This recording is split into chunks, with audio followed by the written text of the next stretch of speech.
Hola, estamos aquí en el programa sobre proyectos Fondesit. Mi nombre es Osvaldo Lagos, soy profesor de la Universidad Adolfo Ibáñez, de la Facultad de Derecho y soy investigador responsable.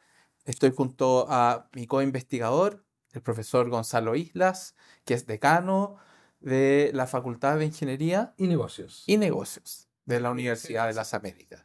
Sí. Y nosotros somos co-investigadores de un proyecto de investigación Fondesit sobre instituciones de gobiernos corporativos en Chile, que le hemos puesto este como nombre sugerente de El diablo está en los detalles. Y para introducir esta conversación, Gonzalo, te quería recordar de una frase que leí de nuevo hace poco tiempo, ¿no es cierto? A propósito del estallido social, alguien dijo, Chile tiene que pasar de ser de una economía de libre empresa a una economía de libre mercado. ¿Qué crees tú que quiso decir con eso esa persona? Creo que lo que está detrás de esa afirmación, que la hemos escuchado en varias oportunidades, es la idea de que pese a todas las reformas que se han hecho en Chile desde ya hace casi 50 años en términos de avanzar hacia una economía de libre mercado, continuamos observando ciertas características en el sector empresarial que no se condicen quizás demasiado con eso. Altos niveles de concentración, por ejemplo, en la propiedad accionaria, ¿cierto? La mayoría de nuestras sociedades anónimas tienen accionistas controladores, un nivel de participación en la actividad económica de grupos empresariales, que son la forma organizacional predominante en Chile, y que han sido la forma organizacional predominante en Chile desde hace 100 años. Es decir, si nosotros miramos el sector corporativo chileno en 1920, no es tan distinto al que observamos en 2022. Quizás han cambiado las familias, pero seguimos teniendo un capitalismo bien dominado por grupos empresariales asociados a ciertas familias. Ahora, en nuestro trabajo detrás de la cascada, ¿no es cierto? También, que es un poco introductorio de los problemas que nosotros hemos visto en el sistema de gobiernos corporativos chilenos, discutimos brevemente que hay distintas teorías sobre los efectos que generan los grupos en la economía, los efectos positivos que tienen probablemente en un primer nivel de desarrollo, los efectos negativos que pueden tener llegado a un nivel de desarrollo medio. Nosotros escogimos, ¿no es cierto? O más bien hemos considerado que a partir de la evidencia que hay en la investigación de la literatura económica, probablemente lo que justifica y refuerza la existencia de grupos sea la concentración agregada, ¿no es cierto? Que tiene que ver con esta omnipresencia de los grupos económicos y también esta capacidad que tienen de actuar como mercados de capitales internos, ¿no? Así es, hay una extensa literatura, como bien tú decías. Nosotros, ¿cierto? En general existe un relativo consenso que en economías menos desarrolladas los grupos funcionan como sustitutos a la ausencia de instituciones de mercado. Y cabría esperar entonces que a la medida que una economía y un mercado se va desarrollando, la preponderancia de los grupos, esa ventaja comparativa que tienen, vaya desapareciendo. Y sin embargo, como bien han mostrado múltiples estudios de economistas, los grupos continúan siendo la forma predominante, la concentración de la propiedad accionaria continúa siendo alta. Y esto, de alguna manera, como han indicado algunos autores, constituye un enigma. Y quizás lo que nosotros estamos tratando de hacer es tratar de dar una respuesta a ese enigma mirando este problema desde una perspectiva distinta. Claro, porque la mayor parte de la investigación y la literatura que hemos visto, ¿no es cierto?, que tratan de responder esta pregunta es económica, ¿no? Así es. Es que nosotros pensamos que, obviamente por cuestiones de metodología, ¿no es cierto?, al análisis económico no tiene, no revisa en detalle, porque eso le corresponde al análisis jurídico, que está un poco más atrasado en el estudio de estas materias, ¿no es cierto? ¿Cuáles son ciertos arreglos institucionales que pueden promover o que pueden ayudar a que ocurra este estado de cosas, ¿no?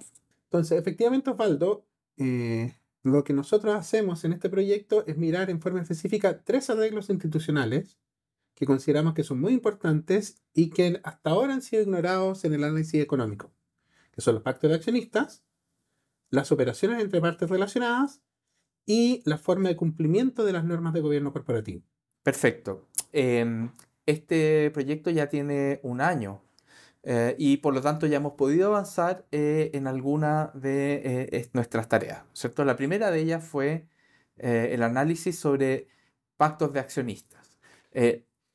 Y entonces tratamos de encontrar información, pero uno de los problemas de los pactos de accionistas en Chile es que precisamente cuando se trata de el mercado de valores y sociedades anónimas, ¿cierto? Que ofrecen sus acciones en el mercado de valores, estos pactos de accionistas no se informan, a diferencia de lo que ocurre en otros países más desarrollados como Estados Unidos, ¿cierto? Inglaterra.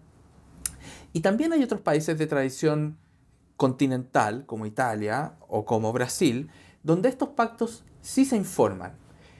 Y lo que encontramos, y aquí está el diablo en los detalles, es que la forma en que la ley exige que estos pactos se informen determina que su uso en términos económicos sea distinto, ¿no es cierto?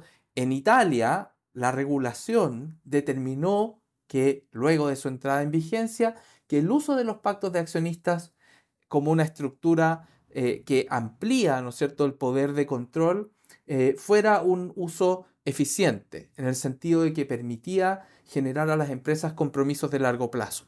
Pero en Brasil encontramos, ¿no?, que la forma en que la regulación trató de incentivar que se publicaran los pactos de accionistas, determinó que estos pactos de accionistas se utilizaran como una estructura de ampliación del control que disminuyera el valor de las empresas que utilizaban estos pactos de accionistas. Entonces, la publicidad es buena, pero las reglas conforme a las cuales se exige la publicidad pueden cambiar el efecto de los pactos de accionistas en el sistema de gobiernos corporativos, para mejorarlas, como en el caso de Italia, o para empeorarlas, como en el caso de Brasil, donde además se incentivó el uso de pactos de accionistas. Y estos pactos, me gustaría agregar también, la ausencia de información es relevante. Los pactos incluyen una serie de cláusulas. Por ejemplo, hay pactos que limitan, ¿cierto?, que quienes participan en el pacto puedan hacer libremente sus acciones. En otros casos, los pactos establecen compromisos de cómo votar, ¿cierto?, en las elecciones de directorio. O incluso, ¿cierto?, algunos pactos llegan a introducir normas con respecto a cómo los directores deberían votar. El hecho de que los inversionistas en Chile no tengan esa información, ¿cierto?, les resta transparencia al mercado. Y tenemos algunos ejemplos de cómo el uso de los pactos en Chile, ¿cierto?, genera distorsiones en el gobierno corporativo. Por ejemplo, Osvaldo, no sé si nos puedes comentar del caso de CAP, ¿cierto?, o de Corbanca Itaú. Claro, esos son pactos de accionistas donde uno puede observar, ¿no es cierto?, que en situaciones específicas se elude lo que uno esperaría, uno podría decir elusión, pero también uno podría pensar que es simplemente arbitraje regulatorio, o sea, ocupar un sistema de reglas a cambio de otras, ¿no es cierto? Pero permite eludir la aplicación de la regla de la ley de OPAS, que distribuye el premio por el control de manera equitativa entre mayoritarios y minoritarios, ¿no es cierto? Y permite adquirir el control a través de estos mecanismos, lo que en cierto modo desincentiva la inversión en el mercado de capitales chileno, porque los inversionistas ven que cuando haya un cambio de control, ellos no van a poder participar en esos beneficios. En el caso nuestro, nosotros estudiamos 10 años, en periodos de 5 años, recopilamos todos los pactos disponibles y además encontramos la información acerca de las empresas que declaraban si tenían pactos o no. Y algo muy importante que encontramos en este primer trabajo es que el uso de los pactos en las empresas chilenas ha ido aumentando. De acuerdo a nuestra información, alrededor de un cuarto, un 25% de las sociedades anónimas en Chile tiene algún pacto de accionistas. No conocemos exactamente qué dicen esos pactos, pero sabemos que se están usando más. Y por lo tanto, se está generando un problema de información en el mercado que sería relevante corregir.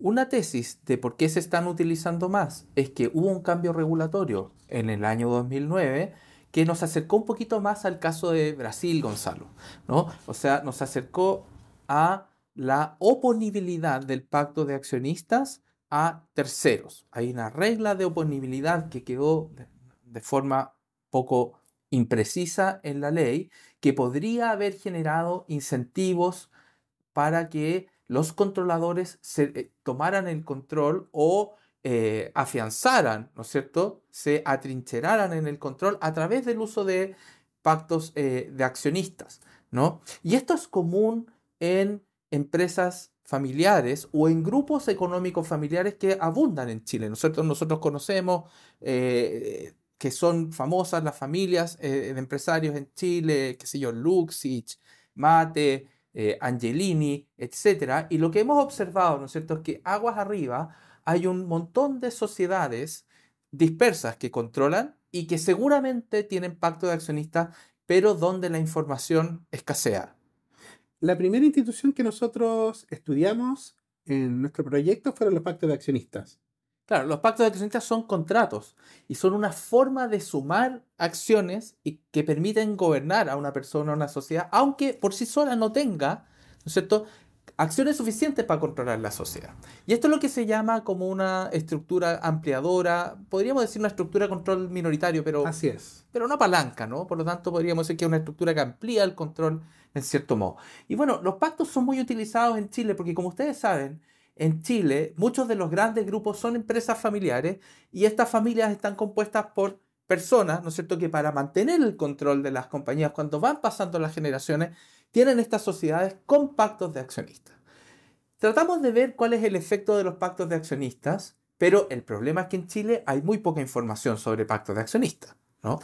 Y los pactos de accionistas pueden incluir cláusulas que son muy relevantes para el mercado. Por ejemplo, cláusulas que impiden que un accionista pueda vender libremente sus acciones. O cláusulas donde los accionistas se coordinan para elegir directores.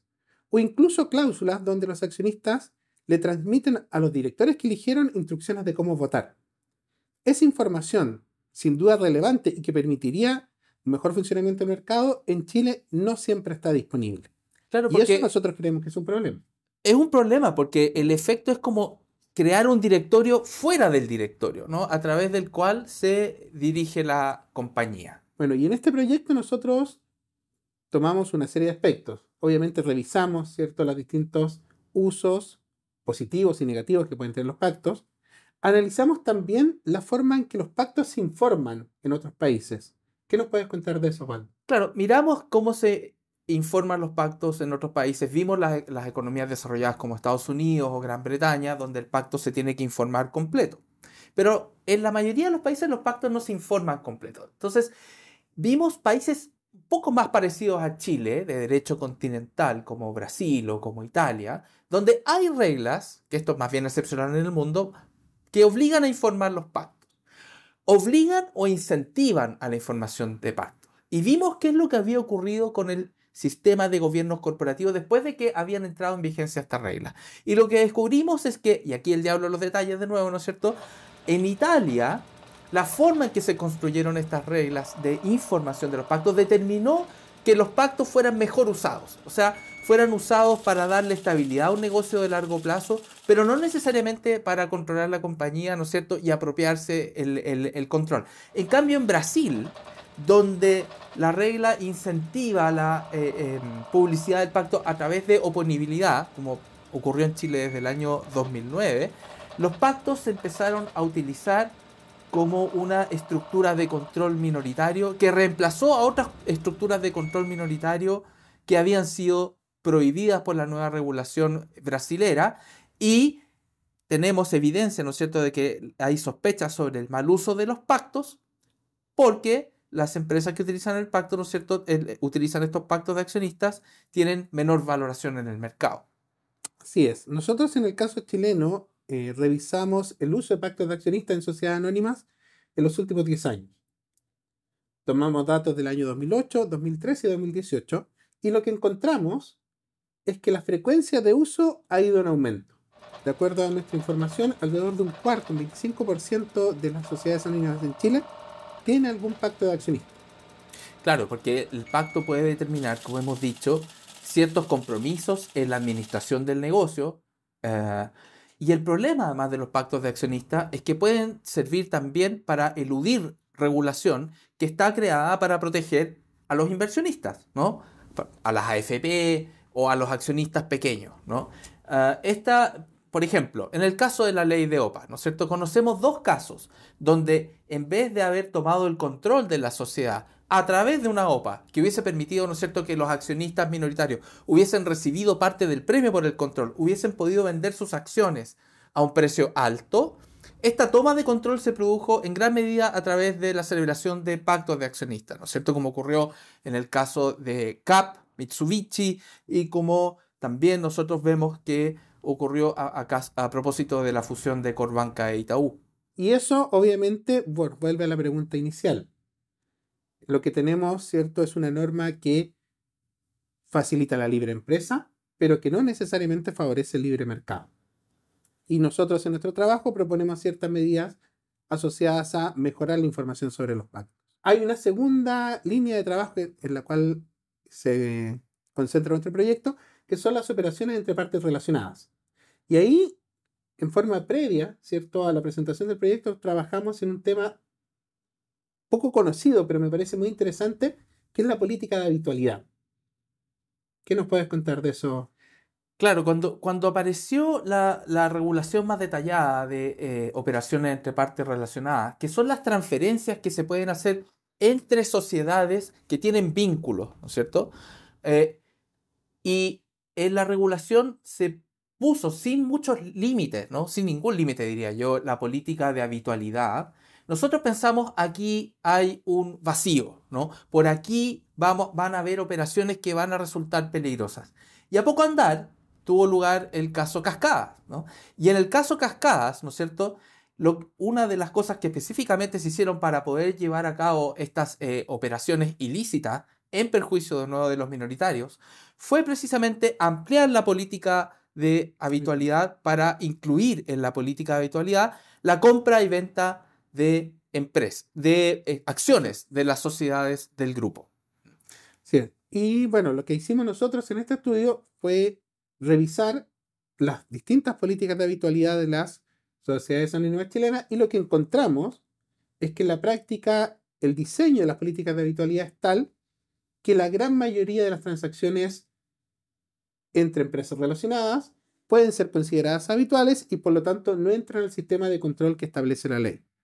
Ahí entonces tenemos de nuevo, ¿cierto?, una norma, el detalle, el diablo está en los detalles, que permite, entre comillas, eludir el espíritu de la norma, que apunta a generar un sistema de control y de información al mercado con respecto a las transacciones entre partes relacionadas. Claro, y aquí de nuevo se muestra esta distinción, nuestra idea de libre mercado, libre empresa, ¿no es cierto? Aquí una empresa, cuando puede hacer cualquier cosa, uno diría, aquí la empresa tiene completa libertad. Pero ¿qué es lo que uno esperaría que ocurriera en el mercado? Que todas las empresas tuvieran igualdad de oportunidades para acceder al financiamiento, ¿no? Y lo que tenemos a través de las operaciones entre partes relacionadas es que las empresas se pueden financiar más fácil con transacciones intragrupos, que pueden estar disfrazadas, ¿no es cierto?, de otro tipo de operaciones, pero que básicamente consisten en movimientos de dinero de un lado a otro, muchas veces en perjuicio de minoritarios y también en perjuicio eventualmente de acreedores de las sociedades. Y lo que nosotros esperamos hacer en la segunda etapa del proyecto es entrar a revisar el detalle de las transacciones en empresas relacionadas en Chile, a fin, siguiendo técnicas econométricas y la literatura internacional sobre el tema, encontrar evidencia acerca de este tunneling o la presencia o no presencia de tunneling en las sociedades anónimas chilenas. Ese es el trabajo que tenemos para los próximos meses junto a Osvaldo. Pero falta todavía la parte final que tú mencionaste al principio, ¿no es cierto?, que es el cómo hacemos cumplir las reglas. Y esto es clave, ¿no? Luca Enríquez dice, un experto en gobiernos corporativos, dice, bueno, podemos tener excelentes reglas de gobierno corporativo y yo diría las reglas en Chile en general no son malas, son buenas reglas en términos de estándares internacionales, quizás también porque lo que hacemos es tratar de estar bien en los rankings internacionales, ¿no? y en las sugerencias de la OECD. Pero si no tenemos cómo aplicar las reglas, si las partes perjudicadas por este tipo de operaciones o por este tipo de estructura no tienen cómo hacer cumplir las reglas, entonces esas reglas van a ser letra muerta. Y lo que hemos visto, ¿no es cierto? Y han visto también otros investigadores en esta materia, es que se centra el peso del cumplimiento de la ley en la Comisión para el Mercado Financiero, y en Chile hay poca litigación privada, o sea, los inversionistas tienen pocas posibilidades de hacer cumplir la ley. Sabemos que el año 2000 se incorporó la acción derivativa, ¿no es cierto?, que pretendía, fue esto una reacción al caso Chispas y al caso Campos, que trataba de darle más posibilidades a los inversionistas de protegerse, ¿no es cierto?, por sí mismos a través de acciones en tribunales, pero sabemos que estas acciones no han sido ejercidas por la estructura de costos, ¿no es cierto?, y la forma en que la responsabilidad civil funciona en Chile. Entonces ese es un defecto latente. Tenemos que analizar también, ¿no es cierto?, cómo afecta a este sistema el reconocimiento de nuevos delitos como administración desleal, ¿no es cierto? Pero hay una cosa bastante anómala.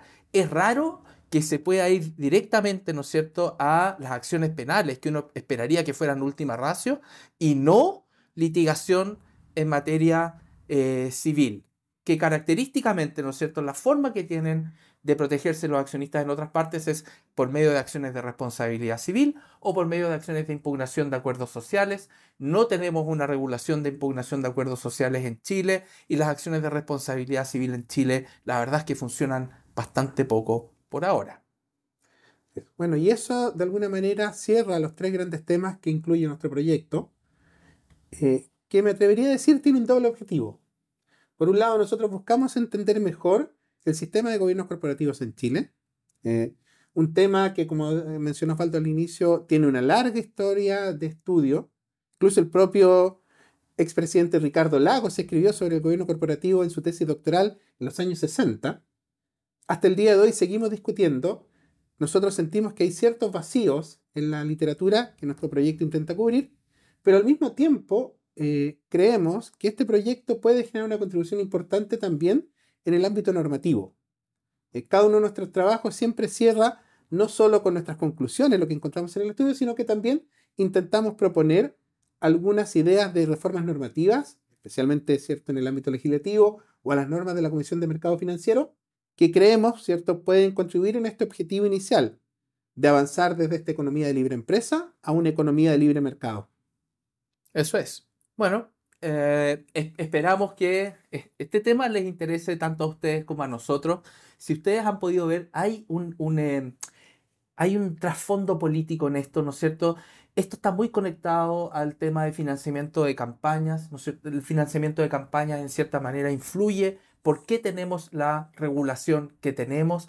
Hace poco la Corte Suprema fue fustigada por haber rebajado, ¿no es cierto?, haber confirmado la rebaja de la multa en el caso Cascadas a Julio Ponce. Y la verdad es que la Corte Suprema simplemente aplicó la ley, ¿no es cierto? Entonces, lo que tenemos que mirar a veces, ¿no es cierto?, es cuáles son las causas que determinan que tengamos las leyes que tengamos, a quién benefician a veces y quién se ve perjudicado.